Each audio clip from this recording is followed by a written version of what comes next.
you led off with Trey Lance. Will he be here on Monday? Will he be here on Monday? What's your thought? My best guess is that there's some tension in the front office right now. There always is, but I think I think John Lynch is motivated to do this now, and he probably has a lot of good reasons. And I think probably other people in the organization feel like, man, that's irresponsible to trade a guy that we gave up so much for after 4 starts. And then you probably got Kyle somewhere in the middle where, he respects John, he likes Brock Purdy, but at the same time, he probably spearheaded the whole Trey Lance thing. So I think what John's going to do is try to get the best offer in the next couple of days. And then probably someone else, maybe Adam Peters or someone in the organization will make this, the argument why they shouldn't make the deal. And Kyle's going to have to make up his mind. I think it ultimately comes down to Kyle. And again, he's the one that brought Trey here. So I don't know where his head's at. All I know is when asked about this, a couple weeks ago, Kyle's attitude was, "Hey man, he was going to have a great year last year if he stayed healthy." So I feel like all of this, Brock's the leader in the clubhouse, Brock's special, Brock's the guy, is coming from John publicly, not Kyle. Kyle will say, "Yeah, I like Brock, but he's on hold, injured. I also like Trey. I also like Sam Darnold." So I kind of feel like this is a John Lynch production, and he has the next few days to make a case, find a deal, present it to Kyle, and get Kyle's approval. And I don't know what that takes. I mean, if Kyle would trade Trey for a third, it might happen. I could see John Lynch finding a team to offer a third this year, maybe. But if Kyle, won't do it for anything less than a second this year, I don't see Trey getting moved. I don't. What do you think? I don't see him getting moved. I mean, I think there's three factors. There's the draft capital we gave up to get him. There's his future potential, and there's his dead cap.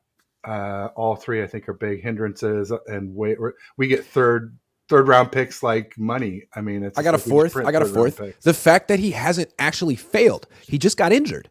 Only 4 starts. Right. It's not like he's had 22 starts. Let's compare him to Zach Wilson, right? Zach Wilson with the pick before him, also really looking like a bust. Or there's questions, gonna get replaced, all that stuff. They're not trading him. Also, he started 22 games, and they're thinking, maybe he's not the guy. They're not trading him. They're keeping him, and they might bring in one of the greatest quarterbacks of all time to mentor him. The Niners, on the other hand, four starts, and they're thinking of throwing him away. And they traded up. The Jets were just there at pick 2. The Niners traded up, and I mean, it's just incompetent organizational malpractice. And, most guys would get fired for that. But Jed, I mean, he seems cool with whatever, so maybe the Niners can act differently than other teams. I don't know. Yeah, you brought up a good point. I mean, there's never been a highly drafted QB that's been labeled a bust after 4 starts. It's usually at least 20 starts. Yeah. And most people say 2 to 3 full seasons. So yeah, I'd be more like 30 to almost 50. Blake Bortles got that. Blaine Gabbert got that. DeMarcus Russell got that. They're treating him like he's Paxton Lynch, who was a late first-round pick. Nah, man, this guy was a blue chip, top 3 pick. Or was he? If the Niners hadn't taken Trey Lance, where would he have gotten drafted? That's the thing. Trey Lance is a mystery and a half, man. And he was, I don't know. They say maybe 4 Atlanta. What if, maybe not? I don't know. I just don't know. I've been saying, how many teams had Trey Lance? How many teams had Trey Lance ahead of Justin Fields on their boards? That's a good question. I'd like to know. I mean, I didn't. I was Justin Fields 1A, Trey Lance 1B. I just thought Fields would be ready sooner. I never thought we'd keep Jimmy. So I thought it'd be better to go with Fields because he could hit the ground running sooner. I always thought Trey had the higher ceiling, but that's still TBD. He may never reach it. Does he, though? Because Justin Fields is a better athlete than Trey Lance. I feel like the reason to put Trey Lance over Justin Fields was his experience in an under center pro style offense and the lack of interceptions. I felt like the decision making with Justin Fields was questionable. I mean, he ran into sacks, he threw picks, at least against Northwestern, and that's kind of translated. And with Trey, he seemed like a good decision maker, and he is a good decision maker. But the question was accuracy, mechanics, and you knew you had to fix it like the Bills did with Josh Allen. We thought the Niners understood that when they drafted him, but I don't see much of a change with his mechanics. And is that on the Niners? Is that on him? Can he not change? Have they tried? I don't understand. I don't know. But everyone knew that he had to work on his mechanics, and we're at year 3 and it looks the same. And that's not what happened in Buffalo with Josh Allen. So I just don't understand what happened. I don't understand. Is he just Blaine Gabbert? Blaine Gabbert's just inaccurate. When I first saw Trey, I was thinking, oh man, this guy's Blaine Gabbert. But I was thinking, no, like Blaine never improved. Trey can improve. Josh Allen improved. This guy can do it. But some guys just cannot improve their throwing and their accuracy. And that was Blaine Gabbert to me. So I hope that's not Trey. I hope not too. And when I say a higher ceiling, you're right. Justin Fields is the better athlete, but I think Trey Lance is better at reading progressions and making passes that are more intricate, pocket. That are more timing based. I think Justin Fields is kind of like Russ Wilson. He's good when the play breaks down, but I'm not so sure that he's great on those first, second, third reads with intricate timing like we use for Kyle's system. But yeah, isn't it system oriented too though? Like for Philly, like who would be a better fit on that team, Trey or Justin Fields? That's a whole different system. I mean, that's a good question.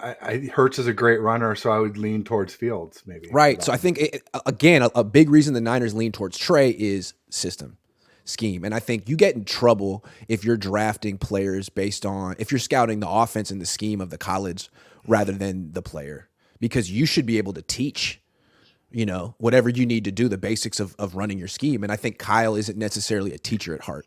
He grew up with X's and O's. His dad, he's an X's and O's genius, but is he a teacher? Like, I don't know. He hasn't developed quarterbacks. Couldn't develop Trey. Hasn't developed Trey. Brock Purdy doesn't need development, which is why he fits. Yeah. No, Brock Purdy, he's got the advantage with 48 starts in college compared to Trey's only 17. Now they're looking at DTR, right? Same thing. Yeah. Chip Kelly developed him. He's been playing for 5 years. Same thing. And that's got to make you happy. I know you're a big UCLA DTR. He's good. The same thing with Brock. Like, Brock was on a team with a good running back, Breece Hall, and not a lot else. And then you put him on the Niners, and it's like, wait a second, he's got weapons now. Go back and look what DTR had at UCLA. Good running backs, just like Purdy, and nothing else. Not one wide receiver you could name. And also a terrible defense. So statistically, I think they had a top 5 offense in college football. And a lot of that's Chip Kelly, but a lot of that's his kid. So I'm just putting that out there. Didn't the Niners have a meeting with one of those running backs from UCLA?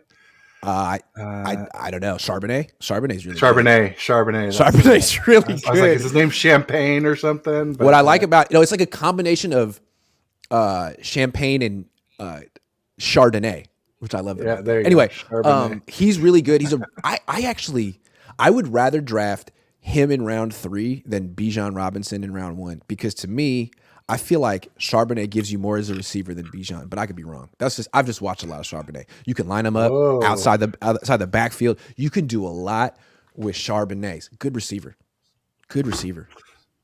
Ryan Hensley in the house said Ted Grant just rewatched Kyle's press conference. Nothing seems like he wants to trade him at all. Yeah, I mean, I just think that's what I Lynch. think. If you focus on Kyle's words, you come away with they're not trading Trey. But if you focus on John's words, you think like Larry. You're like, oh man, this dude is out. He's gone. So that's what's interesting to me. Like those are the two main guys in the organization, and I don't think they're on the same page. But if you go back through the history, they haven't been at the quarterback position forever, right? John Lynch wanted Jimmy, and Kyle was begrudging about it. Then Kyle fell out of love with Jimmy and brought in Trey, and maybe John was begrudging about it. And maybe there's that still push and pull struggle going on now. Yeah, I think there is. And I think they made it clear that they've said this before Trey Lance, that they're always open to trading anyone for the right price, including themselves. It's just they're not going to get the right price for Trey Lance, in my opinion. And I don't think it's a third. I don't even think a second and a fourth is enough. I think it would take a first and more, and I just don't see anyone offering that. But we'll see. I guess time will tell, as the wise man says. Right, like last year, weren't the Niners fielding calls on Deebo Samuel? Right, they were. But what they want, 2 first-round picks? It didn't happen.